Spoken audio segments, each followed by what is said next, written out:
নমস্কাৰ এনি 24 চেনেলত স্বাগত জনালো আমি বৰ্ণালী মিশ্ৰ কনকলতা জন্ম শতবাৰ্ষিকী উদযাপন সমিতি কছাৰ পক্ষৰ পৰা যোৱা কালি কছাৰ হাইস্কুলত কনকলতাৰ জীৱন আৰু সংগ্ৰাম ছাত্ৰ ছাত্ৰীসকলৰ আগত তুলি ধৰিবলৈ এক মনোৰম সাংস্কৃতিক অনুষ্ঠান আৰু আলোচনা সভা অনুষ্ঠিত হৈ গ'ল। আলোচনা সভাত সভাপতিত্ব কৰিছিলে স্কুলৰ প্ৰধান শিক্ষিকা অনুৰাধা সেনগুপ্তাই। আলোচনা সভাত সভাৰ মুখ্য বক্তা আছিল প্ৰাক্তন শিক্ষিকা গৌৰী দত্ত বিশাখ মহোদয়া। 1942 চনত ঐতিহাসিক ভাৰত ছাড়ো আন্দোলনত তেখেতৰ ভূমিকা আৰু বিপ্লৱী হৈ উঠাৰ ইতিহাস ছাত্ৰ ছাত্ৰীসকলৰ আগত তুলি ধৰে। তেওঁ ছাত্ৰ সমাজক প্ৰকৃত দেশপ্ৰেমিক হৈ পৰিস্থিতিৰ বুজ লৈ আগুৱাই যাবলৈ আহ্বান জনায়। ইয়াৰ বাহিৰেও বক্তব্য আগবঢ়ায় সমিতিৰ সম্পাদক দুলালী গাংগুলীয়ে।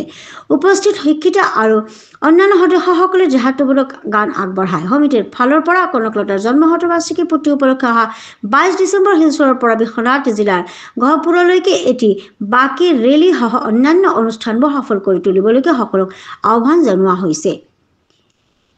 সংবাদদাতা দিলীপ নাথৰ পৰা এই খবৰটো আহিছে।